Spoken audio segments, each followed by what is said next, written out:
Hello, friends. About 99% of friends who watch my videos are not subscribed, and I would be very happy if you did. Also, don't forget to press the like button and leave your comments. Your interaction makes the content reach everyone and helps the channel grow. Also, let me know in the comments from which country you are watching the video. Y'all ever get that gut feeling something ain't right, even before you see or hear a damn thing? I did. That night still haunts me, even after all these years behind the wheel. It was around 2 a.m., pitch black out on Highway 86, middle of nowhere, no moon, just stars and the steady hum of my rig chewing up asphalt. I'd pulled a double haul that week, hauling frozen meat to some godforsaken distribution center in the north, running on coffee and stale diner eggs. Everything was normal until I passed mile marker 239. That's when my headlights flicked off for a second, not dimmed. Not flickered, just snapped off like someone hit a switch then blinked back on. Now listen, I know trucks can have wiring issues, but this was different. I felt a chill crawl up my spine like something cold just sat beside me in the cab. I reached over, cranked the heat, even though I wasn't cold, at least not from the air. That was fear creeping in. Then I noticed something in the rear view. A shape, blurry and tall, standing dead center of the road behind me. I swear to you, I had just passed that stretch, and there was nothing there before. I tapped the brakes, squinted through the mirror. Whatever it wasn't moving, just standing in my lane, arms hanging down like it was waiting for someone to notice. I should have kept going, but my dumb curiosity got the better of me. I slowed down, turned on the hazards, and leaned out my window with a flashlight, shining it back the way I came. Nothing. The shape was gone. Now, I ain't the kind of man to scare easy. I've dealt with brake failures on icy hills, meth heads trying to jack my trailer at rest stops, even saw a guy pull a knife at a fuel pump once. But this felt like something older, not criminal, not mechanical. Something wrong with the world itself, like I had driven into a crack between what's real and what ain't. That was just the beginning. What happened over the next 200 miles and every trip since changed the way I see these roads forever. Stick around, folks. What I'm about to tell you ain't for the faint of heart, and once you hear it, you won't look at a lonely stretch of highway the same ever again. So. After that thing vanished from the rear view, I tried to shake it off. Told myself maybe it was a shadow from a road sign or a trick of the headlights catching a tree, but I knew better. Something about that moment didn't sit right, and deep down, I knew I had just brushed up against something that wasn't meant to be seen. I cranked up the radio, old school country, just to fill the silence, but it kept cutting in and out like I was driving through a dead zone. And then the engine coughed not just once, but like it was choking on itself. I looked down at the gauges. Everything was in the green, oil pressure fine, fuel full. The RPMs dipped, then shot back up like the truck was trying to fight off whatever was happening to it. I gripped the wheel tight, heart pounding, trying to decide whether to pull over or push through. That's when I saw her. A woman standing on the side of the road just up ahead. Long black hair, pale as moonlight, wearing a white dress like she stepped out of a damn funeral from the 1800s. She wasn't waving, wasn't walking, just standing there with her head tilted like she was listening for something. I slowed down again, and something in my chest screamed not to stop. Every survival instinct I had after years of driving told me to keep rolling. But that look on her face, it wasn't fear.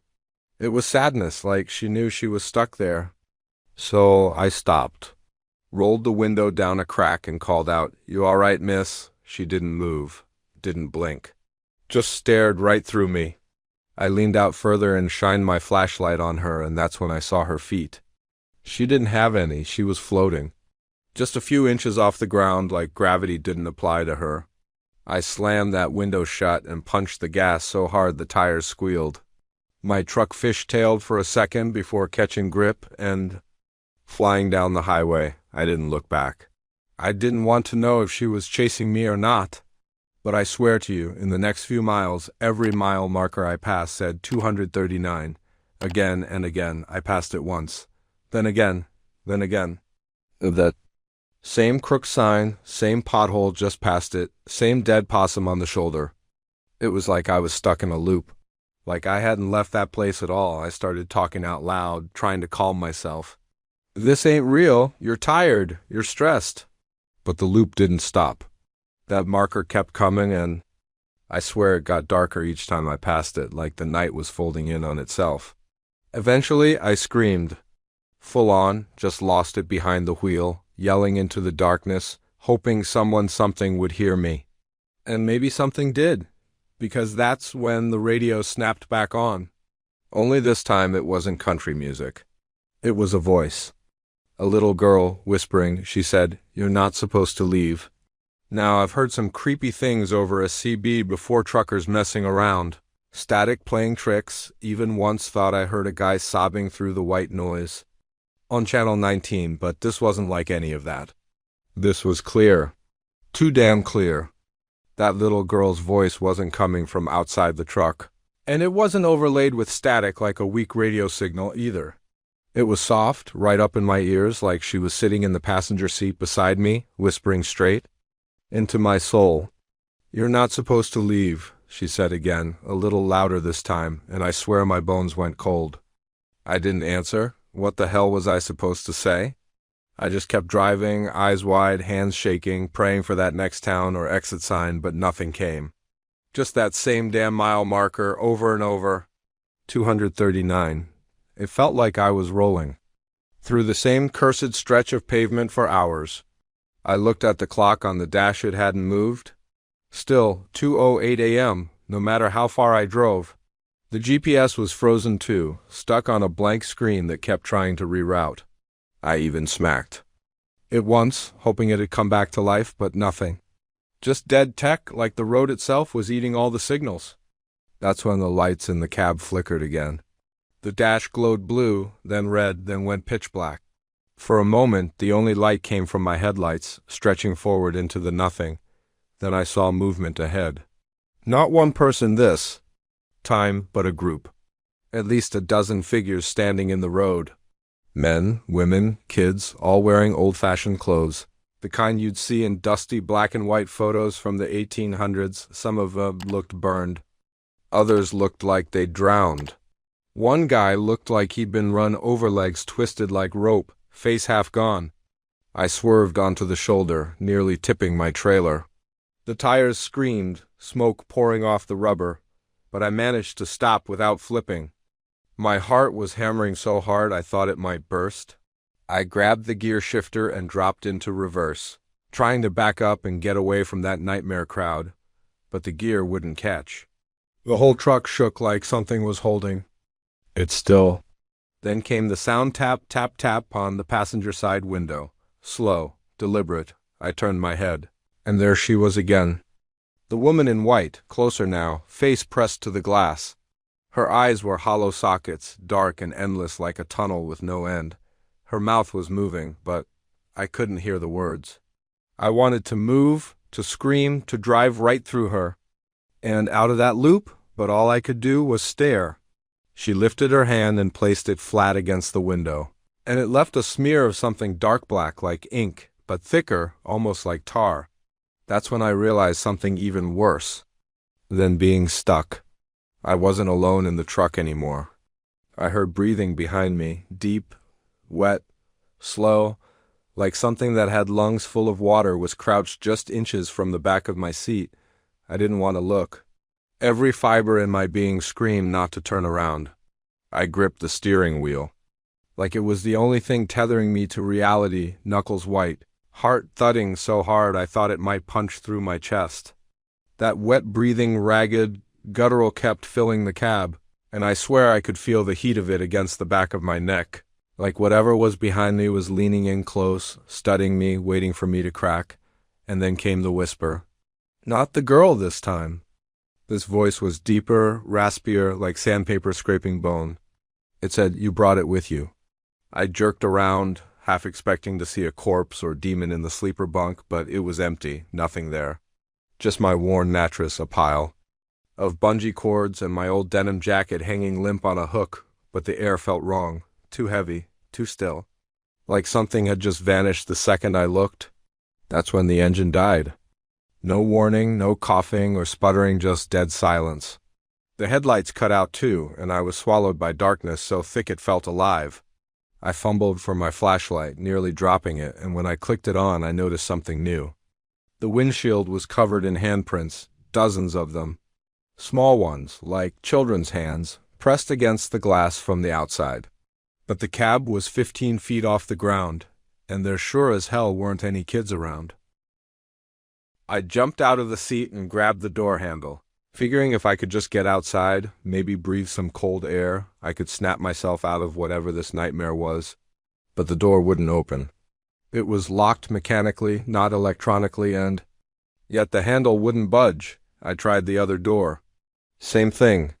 Tried to roll down the windows, but the cranks just spun in place like they weren't connected to anything. That's when I heard the scraping. A soft, metallic sound like nails dragging across the roof of the cab. Slow at first, then faster. It moved from one side to the other, as if someone or something was crawling across the top of my rig. Then a hard bang above me, like whatever it was had dropped to all fours right above my head. I ducked instinctively, heart jackhammering in my chest. I turned off the flashlight, not wanting to give away my position like that would help, and just sat there in the pitch black, listening. No more scraping, no more whispering, just silence. And then tap, tap again. Only this time, it was coming from the inside of the windshield. I ain't ashamed to admit it, I screamed. Full-blown panic took over. I lunged for the ignition. Twisted the key hard enough I thought it might snap, and for a second, nothing happened. Just more tap, tap, tap from the inside of the damn windshield.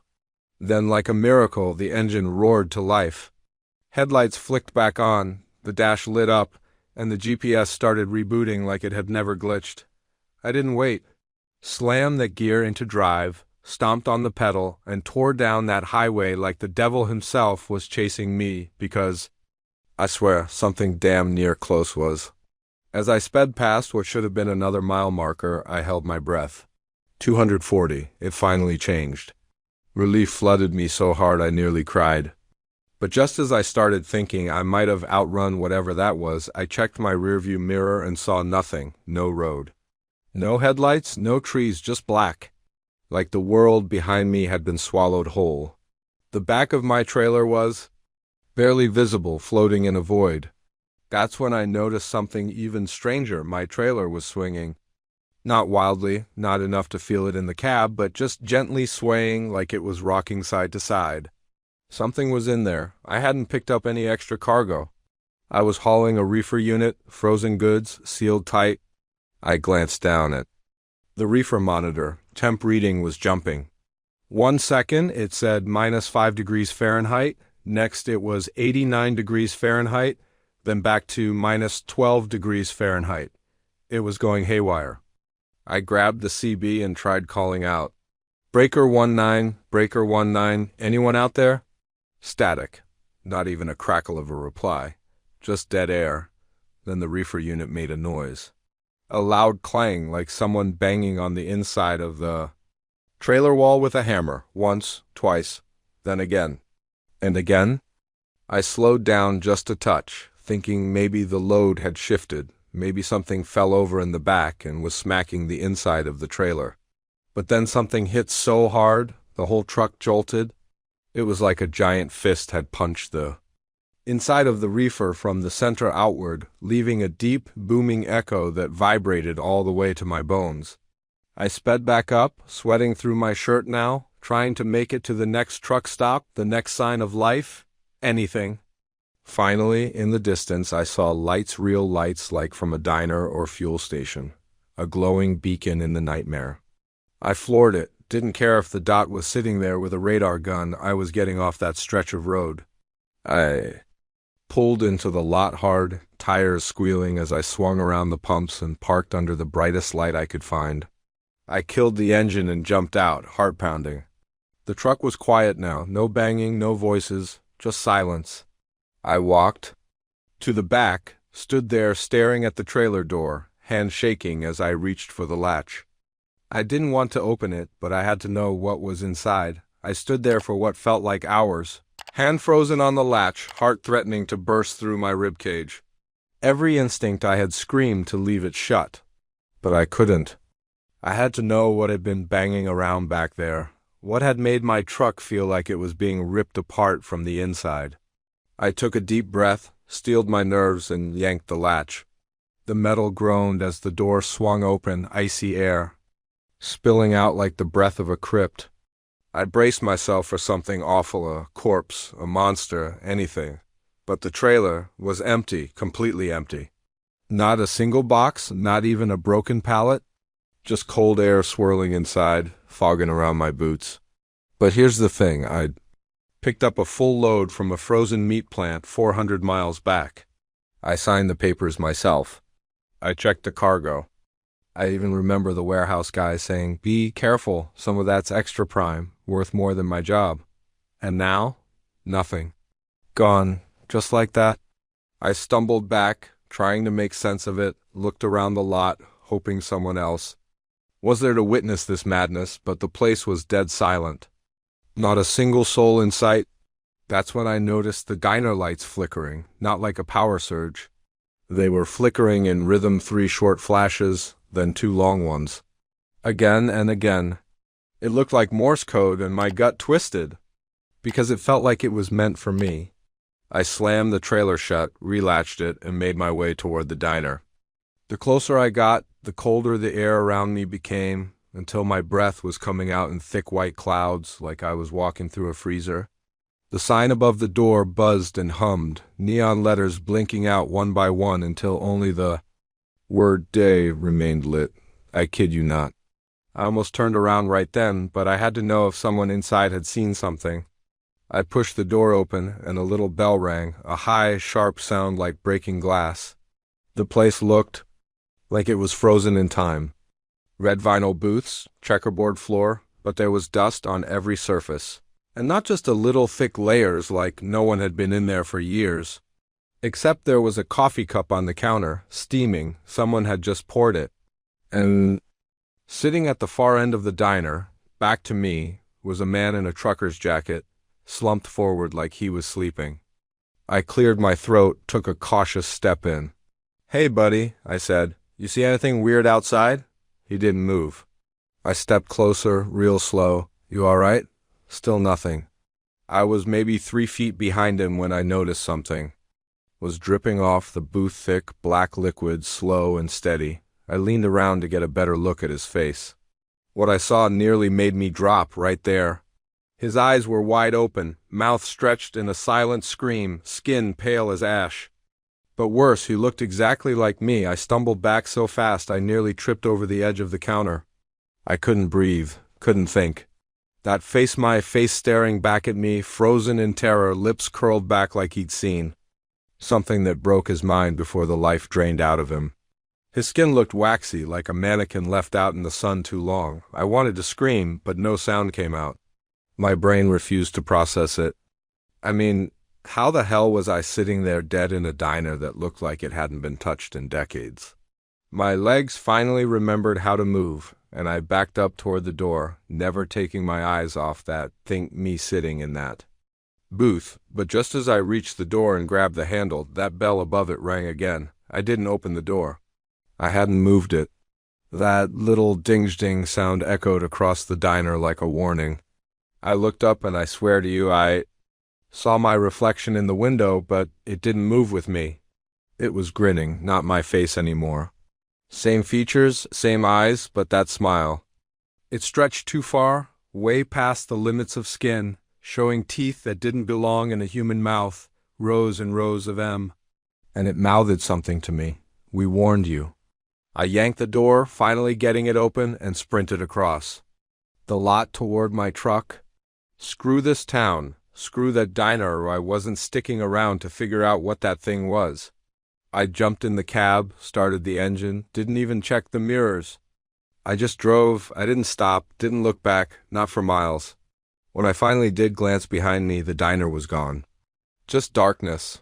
No sign it had ever been there. Not even tire tracks on the lot. Just empty gravel and an endless stretch of black highway behind me. I drove until sunrise, refusing to stop until I saw other trucks, other people, anything that proved the world was still real. Pulled into a way station around 7 a.m., hands still trembling, eyes burning from the road. I tried telling a guy there, another driver, what happened. He gave me this long stare, took a sip from his thermos, and said, "Mile marker 239, huh?" That stopped me cold. "You know it?" I asked. He nodded, slow and grim. "Yeah, lot of stories from that stretch. Drivers go missing out there, some show up years later, some don't show up at all." I asked him if he'd ever seen anything himself. He just shook his head and said, "I don't drive that route no more. Not since my buddy went through there and came back. Different." I wanted to ask more, but he walked off, leaving me there with more questions than I started with. I thought maybe that'd be the end of it. Just one cursed night on a haunted highway. But the truth is, that was just the beginning. Because ever since then, I've seen things, heard things. And sometimes when I'm driving long hauls at night, I see her in my mirrors again. The woman in white. Always watching. Always waiting. I've changed routes a dozen times since that night. Told dispatch I don't do anything that takes me near mile marker 239. And I don't care what's in the contract or how good the pay is. I'll drive through mountains, deserts, hail, snow. But not that damn stretch. Still, no matter how far I go, no matter what route I take, the road finds me. You think I'm just telling a ghost story? Nah, this ain't some made-up truck stop tale. I've got logbooks showing detours that don't make sense. Trips where I followed my GPS and somehow still ended up passing that same damn tree line. Those same reflective signs, and worst of all, that same smell in the air like damp earth and rotting wood, thick enough to choke on. You ever smelled a grave that's been disturbed after 100 years? Me neither, but I think that's what it would be like. Anyway, a couple weeks after the diner thing, I was running a route up through Montana, long, desolate highways surrounded by nothing but hills and shadows. I figured I was safe. Far enough west, middle of nowhere, I was hauling a shipment of engine parts, non-perishable, easy ride. About 6 hours in, I noticed something in my side mirror. Looked like headlights way off in the distance, but they were moving too fast, getting closer by the second. That's not unusual out there, some hotshot in a pickup trying to prove something maybe. But these lights, they weren't normal.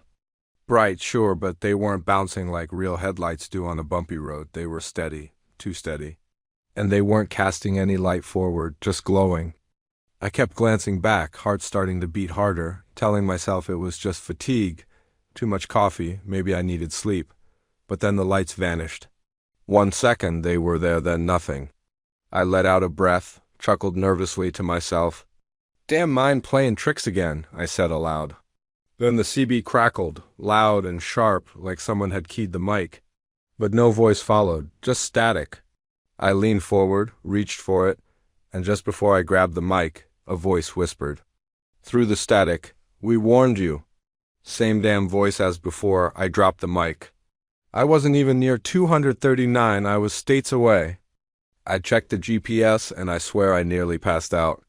The route had changed. I wasn't heading toward my drop in Montana anymore. I was somehow rerouted to a back highway that looped down through Idaho, and worst mile 239 was coming up again. I hit the brakes, hard, skidded the rig halfway across the asphalt, and forced it to a stop. I pulled out my paper atlas. Yeah, I still carry one, and checked. No road on the map where the GPS said I was. No mile markers that matched. Just an empty patch of land, no towns, no routes, just nothing. But I was there. Somehow, I was right back in the dark heart of that cursed place. I sat there behind the wheel, engine idling, the air inside the cab so cold I could see my breath. I double-checked the GPS, thinking maybe it glitched again, but no, it showed my exact location, even gave a cheerful continue straight for 6.66 miles like some sick joke. I stared at that number, and it hit me like a punch in the gut. 6.66 miles. I don't know about you, but that ain't something I take lightly. My hands were shaking so bad I could barely shift back into drive, but I didn't want to just sit there and wait for something worse to happen. I figured maybe if I kept moving, whatever this thing was, this road, this curse it had let me go, just let me drive out and disappear. But that's not how it works, not on this stretch. As soon as I rolled forward, the trees thickened on either side of the road. I don't mean normal forest thick, I mean pressing in, crowding the shoulder, gnarled branches hanging over the lanes like claws. The temperature dropped another 10 degrees, and the sky above turned a grayish black like a storm was boiling, but no rain ever came. I turned the heater up, but it only blew out freezing air. Then I noticed the shadows between the trees weren't staying put. They moved. Slowly at first, like trick of the eye kind of stuff, but then clearly, undeniably shapes were shifting. Between the trunks, humanoid, but too tall. Long arms, no eyes. Just dark figures pacing the woods, keeping time with my truck. Every so often, one would dart ahead and vanish behind a tree, only to reappear further down, closer, like it was playing a game. I tried to speed up, but the road started to twist in unnatural ways, hairpin turns that shouldn't exist on a straight highway, dips and rises that made my trailer creak like it was gonna tip. Then I passed a sign, wooden, old, looked like it hadn't been touched in decades. It said simply, "You are not alone." I'd like to think that was a warning. Maybe a plea from someone else who came through and didn't make it out? I don't know. All I know is, right after I passed, my radio came alive again, but this time it wasn't a whisper. It was screaming. Full-blown, blood-curdling screams that filled the cab like a slaughterhouse soundtrack. I yanked the CB out of the console and threw it into the sleeper bunk. The screams kept going louder, then overlapping voices started, chanting something low and rhythmic like a ritual, and through all of it I heard one phrase repeat, "You were warned. You were warned. You were warned." Over and over until it built into this unbearable echo that made my teeth hurt. I wanted to jump out of the cab. I wanted to run, but where would I go? There was nothing but trees, shadows, and that endless.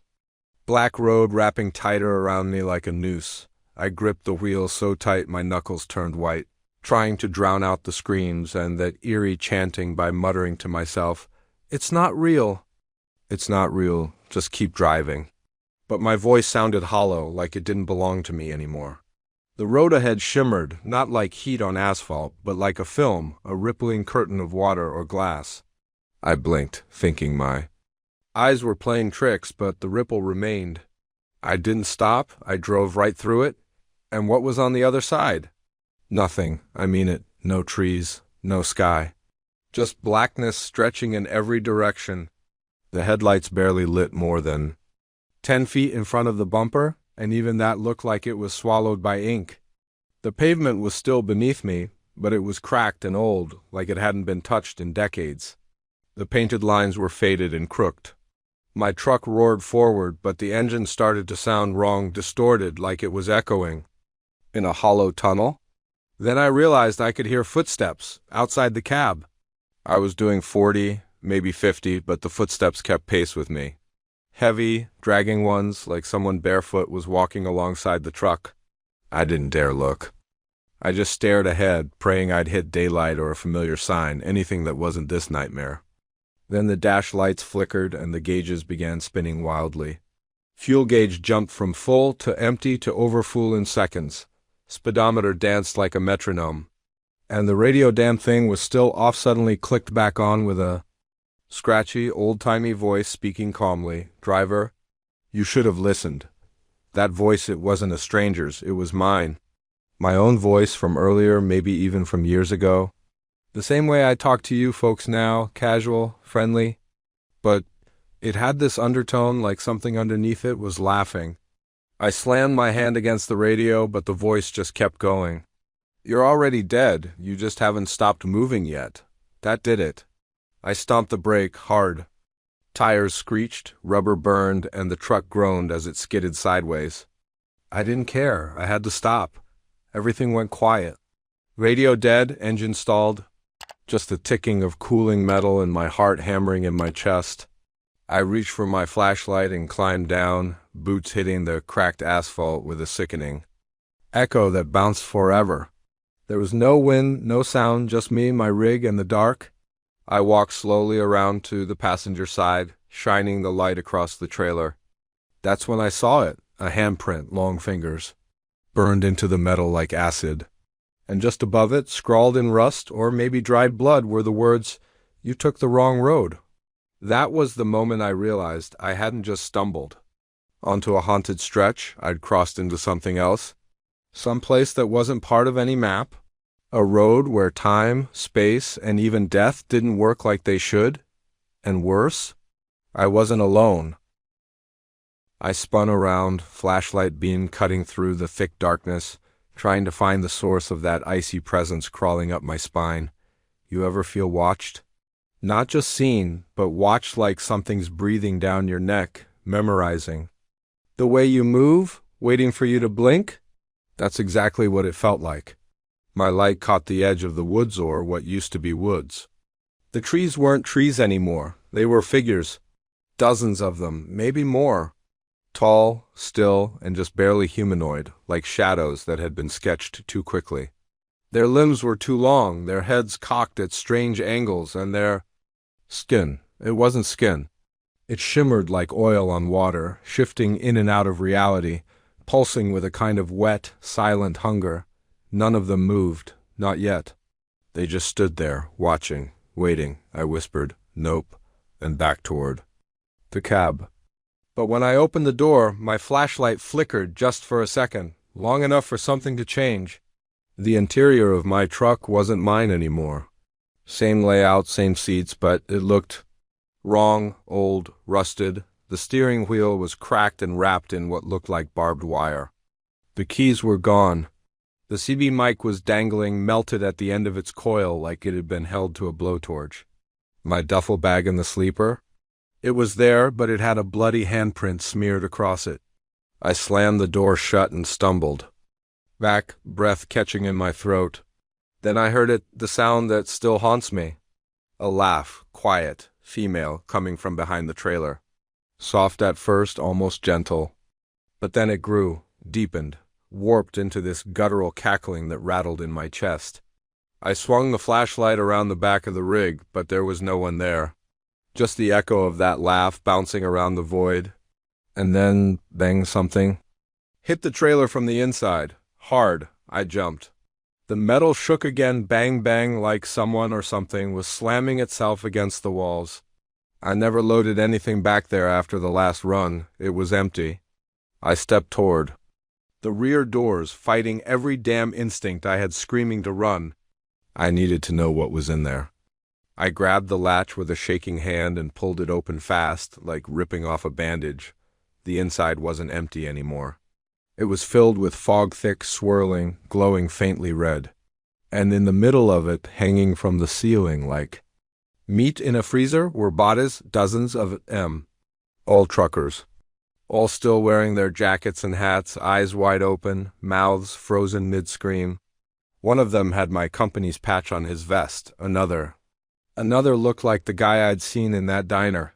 The one that looked just like me. But this time, he wasn't just sitting there. His eyes moved. He looked at me, and he mouthed one word, "Run." I didn't hesitate. I slammed those trailer doors shut so hard the whole rig rocked. Scrambled around to the driver's side, yanked the door open, and climbed back in without even thinking about the twisted mess inside. I didn't care what the dash looked like. Didn't care that the air smelled like rot and copper and burnt rubber. I just needed to get the hell out of there. The key was still missing, but the moment I touched the wheel, the engine coughed to life on its own. No rumble, no familiar diesel growl, just a deep mechanical moan like something wounded.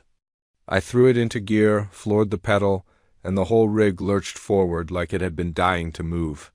The road ahead was still black, still lined with those shifting shadows and broken lines, but it didn't twist or bend anymore. It was dead straight.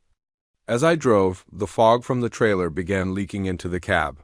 I looked in the rearview mirror, and that red mist was curling along the floor like smoke with a purpose, slithering up the seats. And in the mirror I saw them, the bodies. They weren't hanging anymore. They were crawling out of the trailer, their mouths open in soundless screams, hands reaching forward like puppets on strings. Their eyes glowed faint yellow, glassy and wet. I swerved so hard the tires screamed against the asphalt. One of the bodies lunged forward and slapped the back window of the cab. That handprint stuck, smeared with something thick and dark. My own voice, distorted and cracking, came over the CB again. "They're not dead. Not yet." That was it. I hit the brakes and jumped out.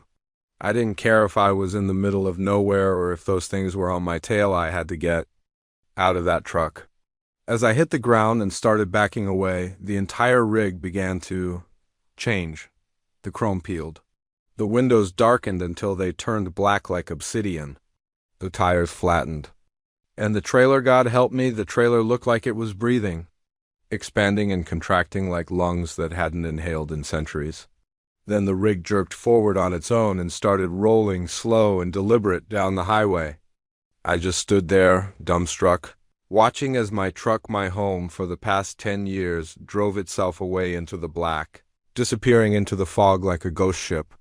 And just before it vanished, brake lights flickered and the rear doors burst open again.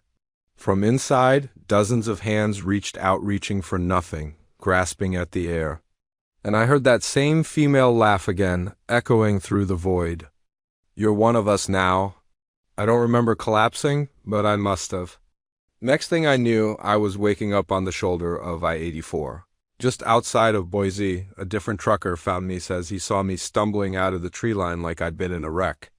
My rig was gone, no trace, not a single tire mark. Number. Report of it found, no insurance record of it ever existing.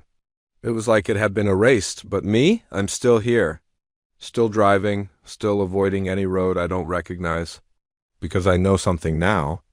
There are highways that don't exist on any map. Roads that open only when you're alone, tired, and not paying attention. And once they find you, they never forget.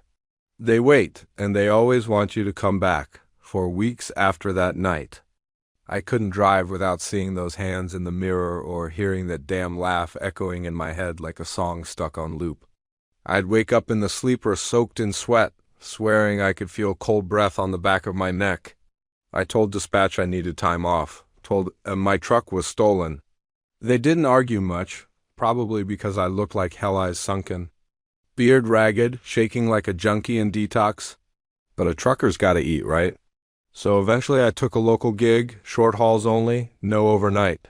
Figured I'd stay close to town, keep it safe, but even then. The road found me again. First time it came back, I was on a simple run, just a 30-minute haul to drop some generators on a construction site outside a small town near the Oregon border. Sun was high, sky was clear, and I felt halfway normal again. I was listening to an old country song, tapping the wheel, starting to think maybe I imagined it all. Maybe it was just exhaustion or some freak sleep deprivation-induced hallucination, but then my phone buzzed. No name, just a number, 6 digits, all sixes. I stared at it, finger hovering over decline. Then the cab lights dimmed. The song on the radio slowed down like someone was playing a cassette at half speed. The voice singing warped into something inhuman, dragging like molasses. I answered the phone without even realizing I touched the screen. I didn't speak. Neither did the voice on the other end. Not at first. All I heard was breathing, long, slow, wheezing. Then it whispered, "You're drifting again." I dropped the phone. Looked up. My headlights were off middle of the day, but somehow the sky had turned pitch black. I wasn't on the same road anymore. I hit the brakes, looked around, trees again. But these were worse than before. Twisted, leafless, creaking with every breath of non-existent wind. Shadows moved between them like wolves, fast and low. I was back. That cursed road had found me, pulled me in without warning, like I'd driven through a veil again and crossed into something ancient. I tried to back up, tried to shift into reverse, to escape, but the gear stick was stuck. No matter how I yanked, it wouldn't budge. The engine groaned, lights flickered, and the fog returned dread and thick, swirling up from the vents this time, wrapping around my legs like snakes. Then I heard tapping. Not on the windows, on the inside of the windshield, like fingernails. I leaned forward slowly, heart hammering against my ribs, and I swear to you, there was a face pressed against the glass. My face, but older, grayer. Blood running from its eyes like tears. It smiled and mouthed something I couldn't hear. Then it slammed its forehead against the glass. Crack, a thin line spiderwebbed across the windshield. It hit again, crack, louder. And if you do find it, if you ignore every instinct in your gut and follow the cursed sign into Dead Man's Hollow, you better be ready to leave behind everything you thought made you human. Because that place changes people, changes things. It's not just a town, not anymore. It's like time folded in on itself, and the worst pieces of every lost soul got stitched together into one broken, twitching thing pretending to be a place. I didn't mean to go there. I swear I didn't. One minute I was hauling a load through Utah. Radio playing an old country song, skies clear, and the next, fog thick as soup rolled in like a wave. My GPS rerouted on its own.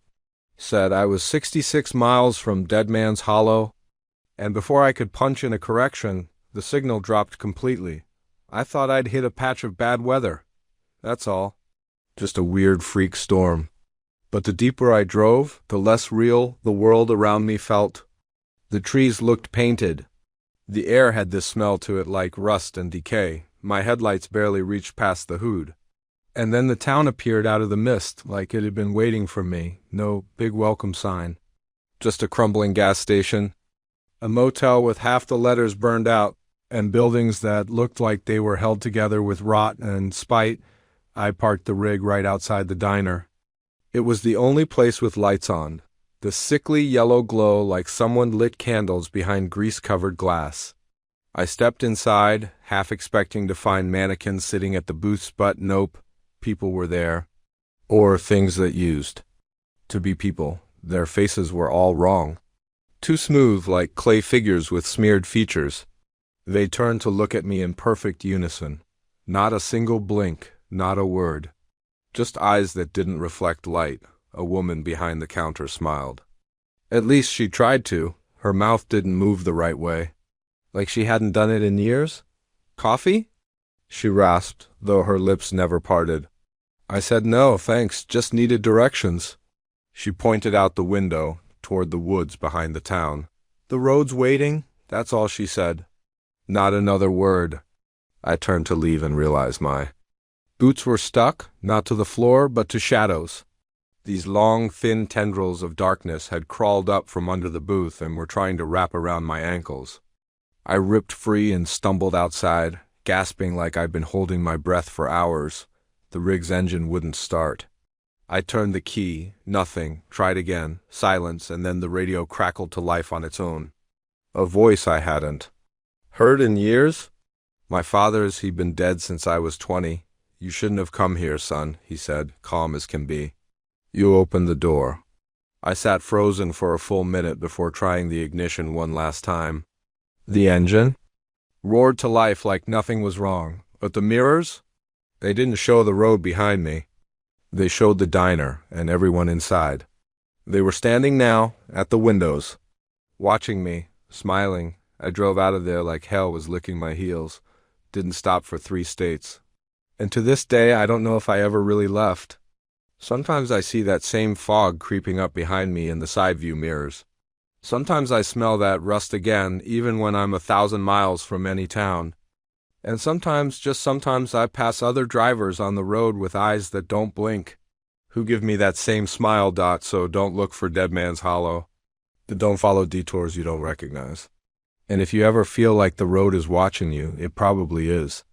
There are places out here that were never meant for tires or boots. Places that breathe. Places that remember. And once you're in their memory, they never let you go. You become part of the story. Just another whisper behind the wheel. Another ghost with a CB radio and a tale to tell. Another lost soul on an endless road. And that's the thing about this road. Friend, it doesn't let go. Not once it's taken notice of you. Even when you think you've escaped, even when you're rolling along in broad daylight, blue skies overhead and normal exits flashing by, you feel it? Like pressure just behind your eyes? like the weight of something watching from the corners of reality. Some nights I'll be driving through a perfectly fine stretch of highway. Nothing strange in sight when the shadows start stretching wrong. Streetlights flicker just a bit off rhythm. My headlights shine ahead, and I swear sometimes they hit something dumb one just outside the beam. And that's when I know it's still with me. I've kept logs. I've documented mile markers, temperatures, smells, the angle of moonlight on the dashboard, everything. I've got pages of symbols I don't even remember writing, sketches of things I saw in passing reflections. One night, outside of Billings, I found a notebook on my passenger seat, never seen it before. It had my handwriting in it, detailed notes about roads I'd never traveled. Places with names that don't show up on any GPS, Ashmouth Pass, the Crooked Mile, Exit 0, the last page. It just said, in huge block letters, "Don't let him drive," underlined 4 times, no explanation. No context, but here's the kicker: I drive alone. Always have. I used to think I was losing it. Sleep deprivation, diesel fumes, loneliness, ... Maybe it was all in my head, but then I started meeting others. Other truckers who'd seen the same signs, heard the same voice, smelled the same rot. One guy I met out in Nevada, name was Gus, told me he passed a truck identical to his own coming the other way, same cab, same trailer, same license plate. Said the driver looked just like him too, only, wrong, paler, thinner, like something, pretending to be human. They locked eyes for a second, and that was enough. Gus quit driving that night, sold his rig, said if he stayed on the road one more day, he'd be replaced. And I believe him because I've seen my own reflection blink when I didn't. I've caught my face watching me from the chrome of passing trucks grinning. I've heard myself whispering from the sleeper berth when I was sitting wide awake behind the wheel. The road doesn't just haunt you. It tries to take you, piece by piece, until one day there's not enough of you left to fight back. Sometimes I wonder how close I am to that edge. There was this one night in Kansas I pulled into a rest stop just off Route 77. It wasn't on the map. Shouldn't have been there, but I was dead tired and it looked safe enough. I parked, climbed into the sleeper, and passed out fast. But when I woke up, I wasn't in my truck anymore. I was behind the wheel, moving. No memory of starting the engine, no clue how long I'd been driving. Just open road ahead and a soft voice humming from the CB. I looked down and my hands, they weren't mine. Bigger, bonier, scarred in places I didn't recognize. I slammed the brakes, veered onto the shoulder, and everything snapped back. Just like that, hands were mine again, truck was idling. CB was silent, but the humming, it stayed in my ears for days, so yeah, maybe I'm already halfway gone. Maybe the real me is still parked at that rest stop, dreaming this up while the road quietly eats my mind, but I don't think so. I think the road needs me awake. It needs me to witness, to tell the stories, to keep people listening. Because as long as someone's listening, there's a connection. And connections, that's how it spreads. So keep your eyes open next time you're out on the interstate. Watch for the shadows that don't quite match the objects casting them. Don't trust road signs that flicker. And if your radio starts playing songs you know were never recorded, or you hear your own voice telling you to turn, don't answer. Don't follow, just keep going. Keep your lights on. Keep your hands on the wheel. And if you pass a truck with no driver and black smoke curling from the tailpipe, don't look in the cab, If you do, God help you, you might just see yourself staring back. And home becomes just a memory.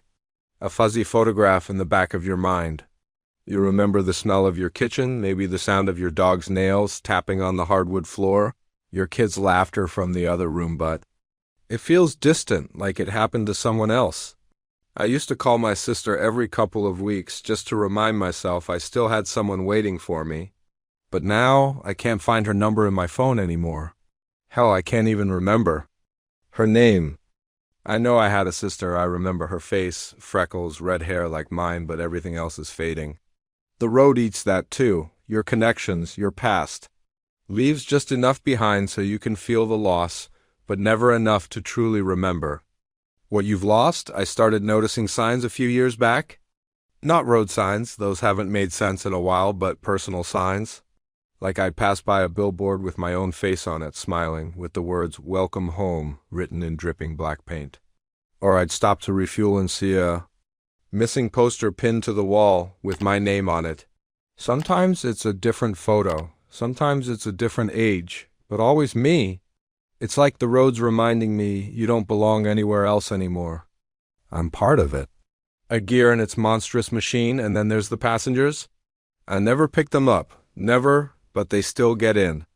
I'll be driving, focused on the horizon, and suddenly there's breathing behind me.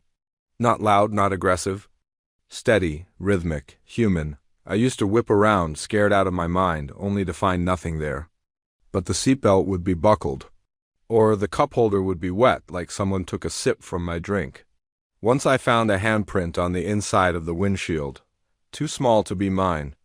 Too deep, like it was pressed from the other side. And the worst part? Sometimes they talk, not loud. Not even full sentences, just whispers. Little things like, "Turn left," or "He's watching," or "You brought him with you." I try not to answer. I try to ignore them. But I'm only human. Sometimes I do turn left. Sometimes I listen. And when I do, the world changes. Roads that shouldn't exist suddenly unfold in front of me. Exit ramps that weren't there a second ago spiral into pitch-black tunnels lined with flickering lights. I've driven through stretches of highway where the stars above move in the wrong direction, where the sky breathes, slow and shallow like something sleeping under the clouds. I met another driver once. At least I think he was real. We were parked at a dead-end rest stop, the kind you only see if the road wants you to. His rig looked older than mine-rusted chrome, cracked lights, something leaking from underneath.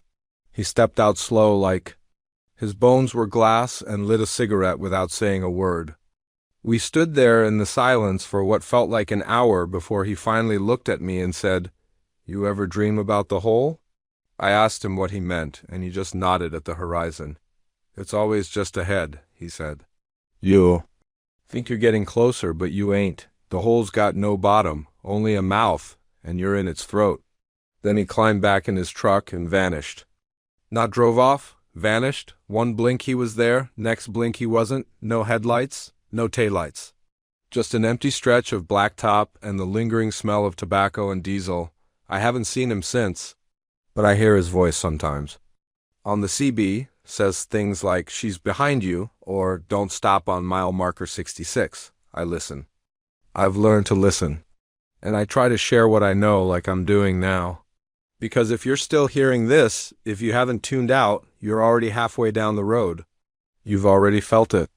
That cold pulse in your steering wheel, that shadow crossing your rearview mirror when no one's there, and if you haven't felt it yet, well, you will. Everyone does eventually, whether you're a driver or just someone caught in the path of one of us. Because once we pass, once the echo of our engines rolls through your bones, you'll start seeing the signs too. Maybe not today, maybe not this week, but soon, a name you don't remember dreaming about scrawled into the fog on your mirror. A map that keeps rerouting you to roads you don't recognize. A truck horn in the distance that never gets closer. Or never gets farther away. You'll think of me then. You'll remember this voice. And when you do, I hope you heed the one rule that matters most. Never follow the black truck, no matter how lost you get. No matter how much it looks like salvation.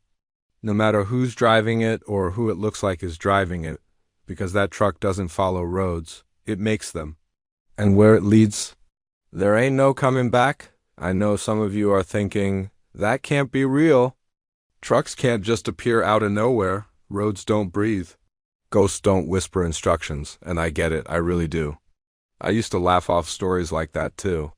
Before all this, I was just a regular guy trying to make a living. I didn't believe in spirits, curses, alternate dimensions, or haunted highways. My world was steel, rubber, diesel, and asphalt, simple, straightforward, but the road doesn't care about your beliefs. It doesn't need you to believe in it for it to pull you in.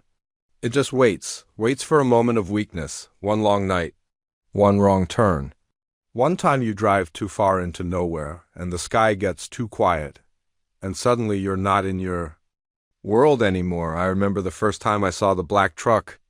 Not mine, the other one, the original, the source. I was pushing through the Sierra Nevada, climbing this long, winding grade when my headlights caught something up ahead. Taillights, faint like they were flickering. I didn't think much of it at first, just another driver probably struggling with the incline. But the weird thing was, no matter how fast I went, I couldn't close the distance.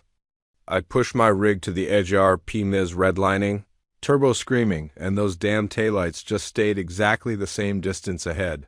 Glowing like embers in a storm dot, I followed it for hours. Didn't stop, didn't blink.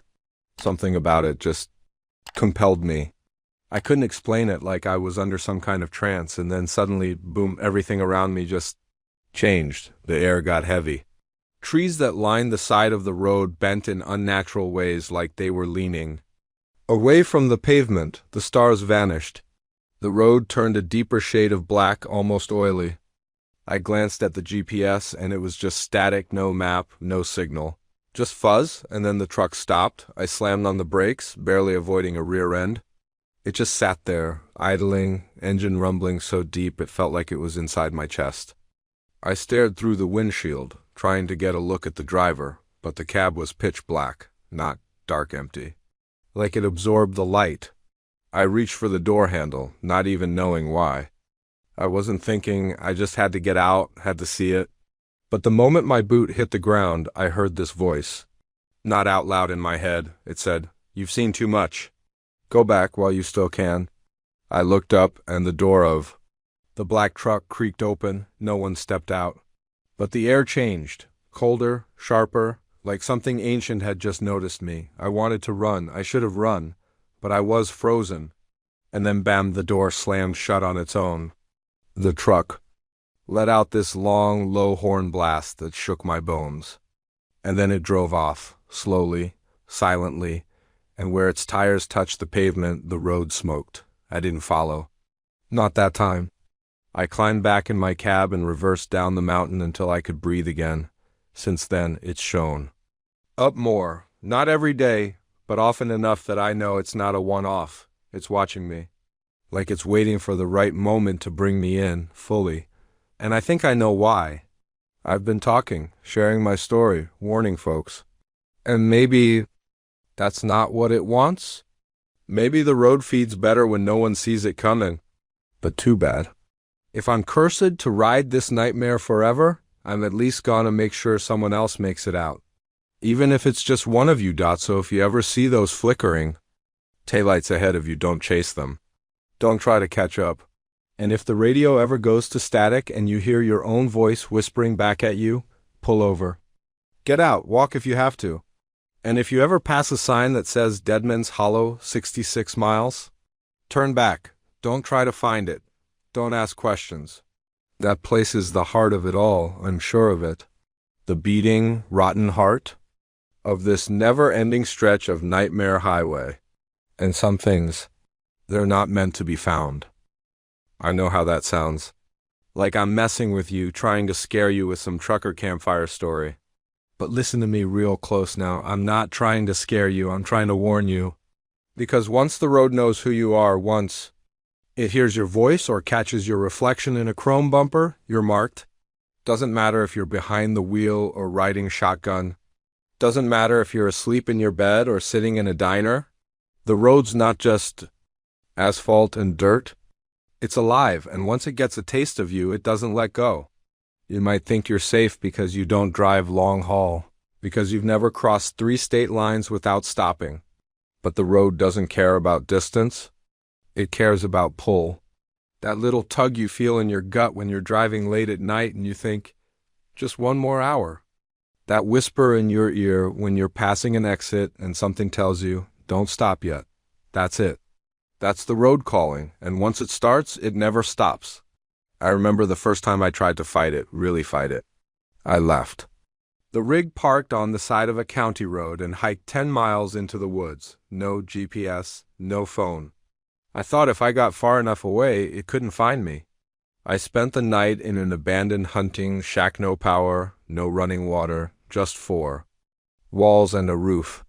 I lit a fire, wrapped myself in a blanket, and sat there, listening to the wind. At first, it was peaceful. Just me and the sounds of the forest. Then the wind stopped, dead, no breeze, no rustling leaves, just silence. I started to feel like I was being watched. You know that feeling? Like something's right behind you, but you're too scared to turn around? I held still for hours, afraid to even blink. When I finally did work up the courage to move, I turned to look out the window. And there it was, my rig, parked right outside the shack. Headlights on, engine idling, door wide open. I never heard it drive up, never saw the lights cut through the trees. It was just there. I almost passed out, almost ran the other way, but I knew there was no point. I walked outside barefoot, climbed back in the cab, and shut the door. The radio came to life the moment I touched the wheel. That same static buzz, followed by my own voice from some future or past version of me, whispering, "It never stops. It only waits." I put the key in the ignition. Even though I didn't need to, it was already running, and off I went again. Back on the black ribbon of endless road, surrounded by a world that kept warping, folding in on itself like a fever. Dream. Time doesn't work right out here. I've driven what felt like 15 minutes and watched the sun rise and set 3 times. I've pulled into towns that don't exist on any map, seen people who were dead 20 years wave to me from porches, of houses that should have burned down, and every so often I'll pass a sign. Doesn't matter where I'm, Kansas, Louisiana, somewhere deep in the Rockies, there's always a wooden sign, half-rotted, nailed to a post on the side of the highway, and it always reads the same thing, Dead Man's Hollow 66 miles. I've never reached it, but I think I'm getting closer. I can feel it now. That pull is stronger. My bones ache when I'm near it. My dreams are darker. And I've started waking up behind the wheel with no memory of how I got there. Sometimes I find things in the passenger seat. A child's shoe, a wedding ring, a photo of a family that isn't mine. Sometimes the trailer is wet when I open it, or full of feathers, or lined with teeth. And I never remember picking anything up. I just drive. And every mile I go, I lose a little more of myself. But I keep talking. That's the only thing that helps. Telling the story like I'm doing now. Because if you hear it, if it reaches you, maybe you'll think twice before ignoring that weird feeling on the road. Maybe you'll listen when your instincts scream at you to turn back. And maybe, just maybe, you won't end up like me. Just another ghost behind the wheel. Another whisper on the CB, another part of the road that never ends. But that's the thing most folks don't listen. Not really. They hear stories like mine and chalk it up to long hours, too much caffeine, maybe a little sleep deprivation. I've seen the look in their eyes, the way they chuckle and nod like they're humoring me, like I'm some old trucker, spinning tall tailies to pass the time. But then a few weeks go by and one of them disappears. A driver who took a shortcut through a desolate back road and never made it to his drop. Another who parked for the night on an empty stretch of highway and was never seen again. Cab doors locked from the inside, engines still warm. Their rigs are found, sure. Sometimes days later, sometimes not at all. And when they are, the trailers are always empty. Or worse, full of things that shouldn't be there, scratches on the walls. Handprints on the outside of the trailer, symbols burned into the floor in a language no one recognizes. I've seen it too many times. I stopped asking why. There's no reason, no logic. The road takes who it wants. And sometimes it gives back changed. I met one of them once. A girl, no more than 20. She flagged me down on Route 19, middle of nowhere, standing in the pouring rain. Her eyes were too wide, her skin pale like she hadn't seen daylight in months. I pulled over, rolled down the window, and asked if she needed help. She just stared at me and whispered, "He's still in the back." I couldn't let him out. I offered her a ride, figured I'd take her to the next truck stop and call someone. She climbed into the cab, soaking wet, but never shivered. Didn't say a word the whole way. Just stared out the window, fingers twitching like she was playing an invisible piano. When I dropped her off at a diner off the interstate, I watched her walk inside, but the waitress swore no one ever came through the door. I checked the seat bone dry. I don't know if she was real or just another echo of the road. But a week later, I saw her face on a flyer stapled to a telephone pole in a town 400 miles away, missing, gone without a trace. And then the dream started again, more vivid than before.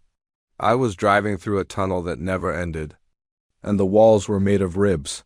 The road beneath me was breathing in and out, and in the distance I could hear a horn blaring deep, mournful, like something dying. I woke up drenched in sweat, fingernails dug into the steering, wheels so hard they left dents. That's when I realized I hadn't pulled over to sleep. I'd been driving the whole time, and the road was wet. I could see moisture beading on the windshield, even though it wasn't raining. The lines on the asphalt had twisted into a spiral, dragging me further down. I tried turning around, but the wheel wouldn't move. Tried braking, but the pedal went straight to the floor with no resistance. I was locked in like the truck had made its choice. That's the part that messes with your head the most, realizing you're not in control anymore. That you're just a passenger, even when your hands are on the wheel. I started talking to the rig like it could hear me. Sometimes it feels like it can. The radio plays back things I've said before, usually when I'm scared or desperate. Once, after screaming, "Let me out!"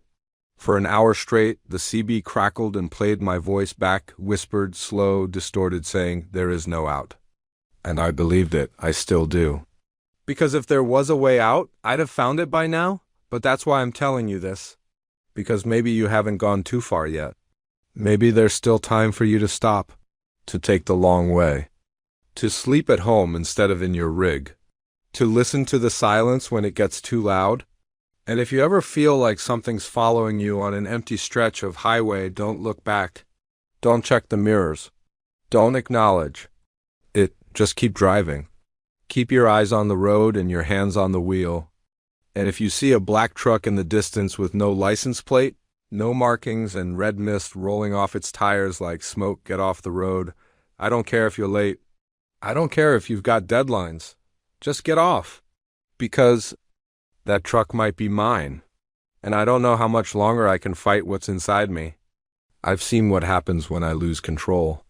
The things I've delivered, the places I've brought them. I don't want to be a part of this, but I am. And if the road's chosen you, if it's whispered your name into the dark, then you've already felt it, haven't you? That pull, that strange comfort in the loneliness, that thrill when the world fades away and it's just you, the hum of the engine, and miles of nothing stretching ahead. That's how it gets you. That's how it feeds, and once it starts, there's no map that can lead you home. I didn't sleep for days after that. Couldn't. Every time I shut my eyes, I was back in that cab, watching the road peel itself open like skin, revealing things that should never be seen, miles of twisted bodies writhing under the asphalt, pale faces pressed against the glass like they were trying to claw their way out of the pavement itself. I stayed holed up in a cheap motel off Route 6, blinds pulled tight, chair jammed under the doorknob like that could somehow keep it out. I didn't even know what it was anymore. The road? The mist? The faceless man? Or maybe the thing that was slowly growing inside me, curling in my guts like a parasite made of memory and regret. I tried to stay clean. Didn't drive, didn't even walk near a road, but you can't hide forever. Not when it knows your name.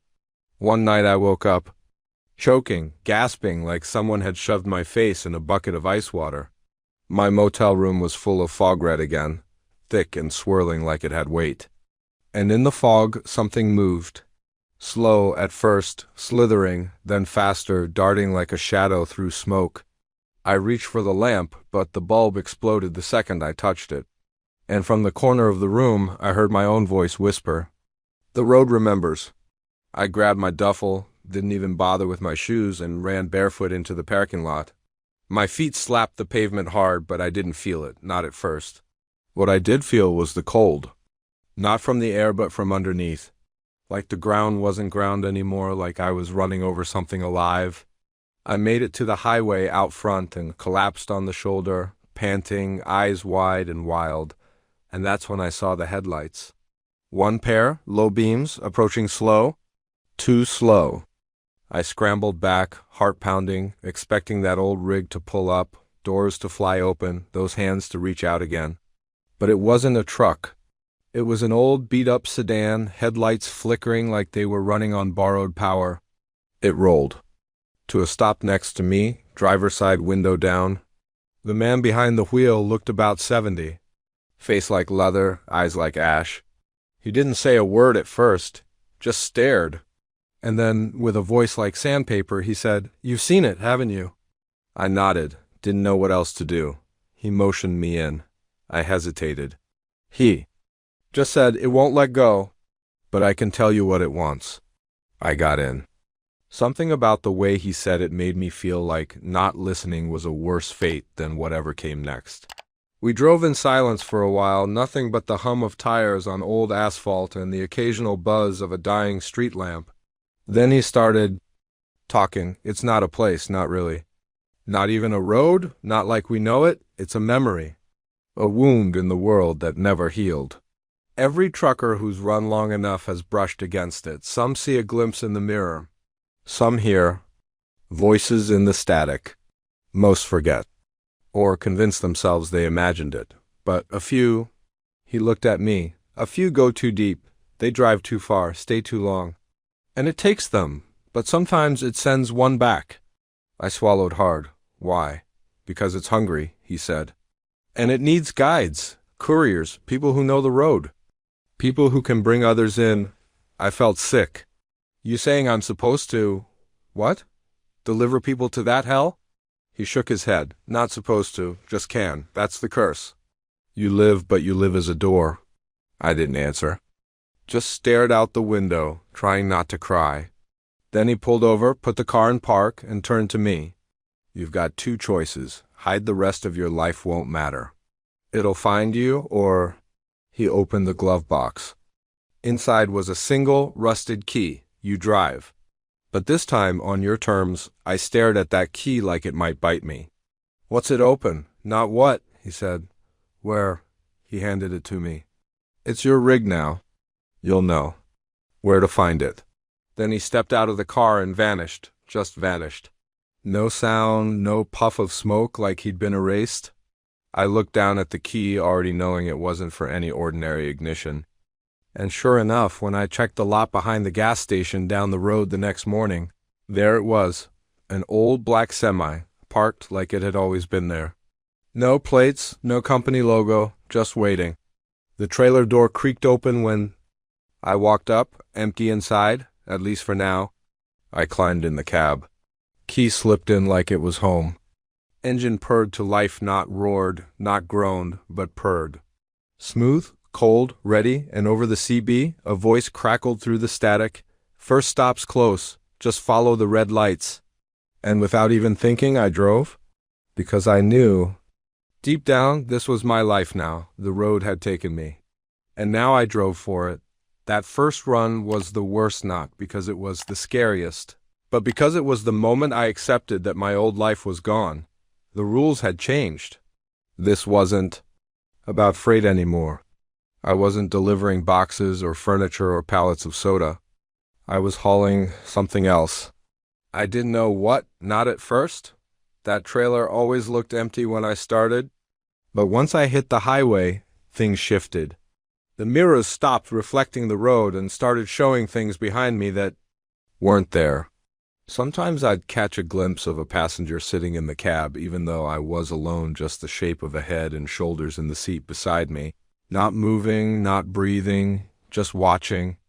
My CB would crackle and cough out broken phrases. Names, please, cries from people I'd never met or maybe people I had and forgot. The first night, I drove through towns I'd never seen on any map. Gas stations run by attendants who didn't. Blink diners with jukeboxes that only played static. I passed a church made of bones, real ones, stacked like lumber in a motel where every window had a face staring out with wide, screaming eyes but no mouths. Every mile the road stretched, further from reality. My GPS would try to reroute me, poor thing not understanding it had no power here. I turned it off eventually. It was screaming too much. Around the third hour, I noticed the trailer was heavier. The truck groaned a little more on the hills. The wind cut sharper through the cab like something was riding along. I pulled over. Near what looked like an abandoned way station, got out, walked around to the back. The trailer door was chained shut, sealed with rusted iron links I hadn't put there, and carved into the metal deep and shaking were 3 words. Don't open IT, I didn't. I'm dumb, but I'm not stupid. I got back in and kept driving. The sky changed color, stars blinked out one by one. The moon turned black. The only light came from my headlights and the distant flicker of red taillights up ahead, always up ahead. But I never caught up to them. Just a faint glimmer like another lost soul on the same path. Or maybe it was me. A future version stuck in a loop warning me. Around hour 6 I passed a kid on the shoulder. 13, maybe 14. Hoodie, jeans, barefoot, holding a sign. Made of skin, it read, "You'll see me again?" He didn't try to stop me. Just smiled, no teeth, and waved. Then he stepped into the dark and vanished. The radio flicked on by itself. A song played. One I hadn't heard since I was a teenager, my first slow dance. My first kiss. I smiled, confused until I realized. I wasn't touching the dial, wasn't anywhere near it.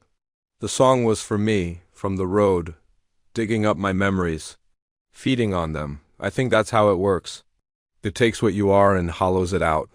You keep driving and it keeps scooping until there's nothing left but the part of you that wants to keep driving. That's when you become like the others. The ones I've started seeing more and more, trucks with no drivers. Or worse drivers. With no eyes, just dark, glistening holes where hope used to be. I passed one rig going the other way once. The guy in the cab looked just like me, only older, thinner, like he hadn't eaten in years. He smiled when we locked eyes. Smiled like he knew something I didn't. Then his truck vanished in the mirror, just blinked out of existence like it had never been there. These days I've stopped questioning what I'm hauling. I figure if it wanted out, it would let me know. Sometimes I hear it moving back there, wet, scraping sounds or soft crying or a heartbeat that doesn't sync with anything human, but I never open the trailer. That's the one rule I follow, no matter how long I've been on the road. And yeah, I'm still on it. Haven't found an exit that leads back to the real world. The last time I thought I did, I ended up in a town with no name, surrounded by cornfields that whispered my sins out loud. The people there had no shadows, and every building had a door that led back to my cab, so I kept driving. I've become a part of the road now. A ghost with a diesel engine and a rusted key. But here's the thing, you're listening to this. You're hearing my voice. And that means the road's got its eyes on you now. You ever feel a cold patch in the middle of your drive? Ever catch something in the mirror that's gone when you turn around? That's it. That's how it starts. Don't take that next trip too lightly. Don't ignore the signs. And if you ever see a black rig with no plates and hear the CB whisper your name, don't answer, because once you do, you're already mine. The glass began to bow inward. I screamed and grabbed the door handle, threw myself out of the cab and hit the gravel hard, skinning my arms and knees. When I looked back, the truck was gone. Just gone? Not a sound? Not a taillight? No tire marks? No trace. And I was standing in the middle of a field, dry grass all around me, no road in sight. Just me and a sky filled with ash-colored clouds that hadn't been there 10 minutes earlier. I walked for hours before I found the real highway again, flagged. Down a sheriff's car and gave some excuse about getting lost off-road. He didn't question it much. But I saw the way he looked at me, like maybe he'd seen something too. Maybe he'd heard the stories. Maybe he knew the road wasn't just pavement and yellow lines. Maybe he knew the truth. Ever since that second time, I've lived with this gut-deep fear that the road can smell me. Like once it gets a taste, it doesn't let go. I tried to quit. I really did. I sold my last rig, burned the uniform, moved. In with my brother for a while in the suburbs, tried working warehouse gigs day shifts, safe and bright. But every now and then I'd see it again. Not the whole road, not the full nightmare, just little slivers of it bleeding into my world. I'd be standing in a checkout line at the grocery store, and the fluorescent lights above me would flicker, blood red for half a second. Or I'd catch a glimpse of my reflection in a window, and my eyes, they'd be wrong. Like they were watching me from the other side? I even tried therapy. Didn't go well. First session, the therapist asked me to talk about the night it all started. I barely said 2 words before the lights in her office went out. When they came back on just 3 seconds later, her clock was spinning in reverse, and every single book on her shelf had turned spine, titles hidden. I never went back. One night I gave in. I missed the road. Not the horror, not the nightmares, but the drive, the hum of the engine, the long stretch of asphalt. That strange kind of freedom you only get when the only thing in front of you is 50 miles of dark and the radio crackling some old tune. So I rented a U-Haul. Just a quick trip, I told myself. A little run to the next state, nothing major. Just to clear my head, but that's how it gets you. It waits for that moment of weakness, that little crack in your resolve. The sky was clear when I started. Moon bright, stars out, nothing strange. I even laughed at myself. See? I said, talking to the empty cab like an idiot. Just a normal drive, nothing creepy. Just you, the road, and a couple rest stops. I passed a hitchhiker about 20 miles in. Skinny guy. Hoodie pulled. Up, thumb out. I didn't stop. I don't pick up strangers. Not anymore. But in the rear view, I saw him turn to face me. His hoodie fell back. It was me, pale, gaunt, dead eyes. Same stubble, same busted old hat I used to wear. Just standing there, watching me disappear into the night. That was the first sign. About 10 minutes later, the GPS glitched. Started rerouting me over and over. The voice changed, female, calm, monotone. But instead of recalculating, it said, "This way, driver." Just a little further. I tossed the damn thing into the passenger seat. But the voice kept going. Through the speakers. Through the vents. I even unplugged the stereo, but she kept talking. "You're close now. We've been waiting." My headlights flickered. Not off, just dimmed. Enough that the shadows started to stretch longer than they should. I passed a sign I knew shouldn't be there. Dead Man's Hollow, 6 miles. I hadn't seen that name since the first nightmare stretch. I stomped the brakes. Tires locked, dust kicked up. I was about to throw it in reverse when I saw the road behind me was gone, just gone. Replaced by a pitch-black forest. Like the asphalt had peeled up behind me. Trapped again. Caught in its gain. I sat there, breathing heavy, clutching the wheel like it was the only real thing left in the world.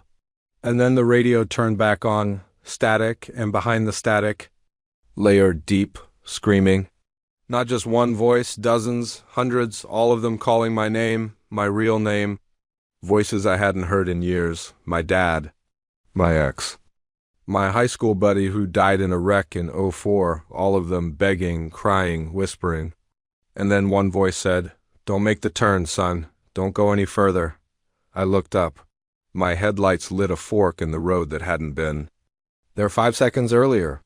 One path led to a glowing tunnel of red mist. The other was pitch black and lined with those figures tall, twitching, watching. I didn't want either. But something deep in my gut told me I was going to have to choose. I sat there with my foot glued to the brake, hands trembling on the wheel, staring at that fork like it was the gates of hell itself, because maybe it was. On one side, that red mist pulsing like a heartbeat, drawing me in with a sick warmth that didn't belong on any stretch of road.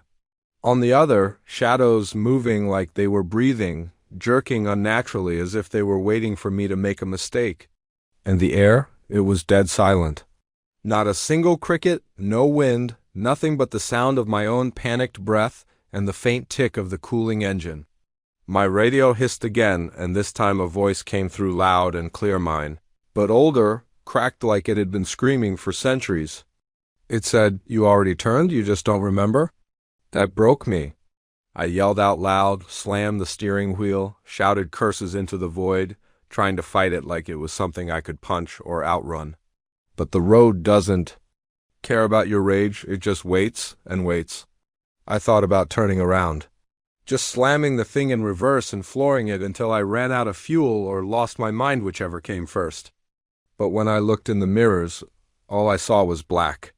Not night, not forest, just nothing. Like the road had cut me loose from the world. Then the air got cold. Not regular cold, either funeral cold. That deep, marrow-level chill that crawls under your skin and sets up camp. The cab frosted over in seconds, my breath coming out in thick clouds. And then the whispers started. Dozens of voices whispering all around me from every direction, like they were inside the truck under the floorboards in the vents. Choose, choose, choose. They kept repeating that word over and over like a chant. My headlights flickered again, and this time they didn't come back. Just darkness, and then something stepped into the middle of the fork. A shape, human-shaped, dressed like a trucker, same as me. Hat pulled low, greasy jeans, boots caked with what looked like dried blood, but I couldn't see the face. It was like a void and empty spot on its shoulders where a head should be. It raised one hand and pointed toward the red mist. Then it slowly curled its fingers like it was beckoning me forward. I couldn't take it anymore.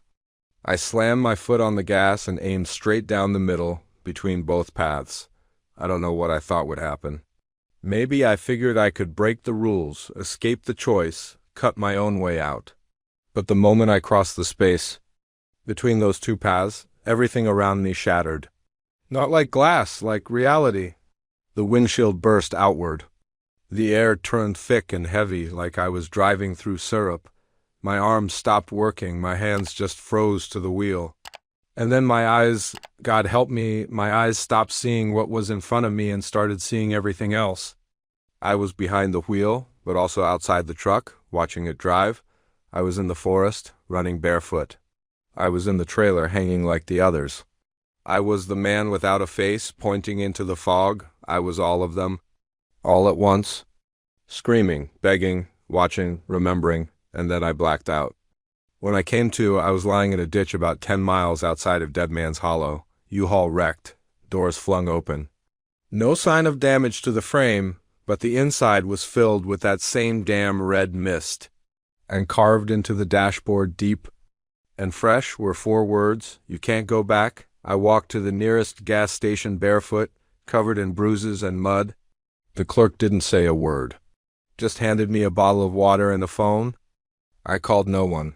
There was no one to call. Because that night I realized something awful, something permanent. I hadn't just stumbled onto that road by accident, it had marked me. Claimed me. I wasn't a driver anymore. I was cargo, and the road wasn't done with me yet.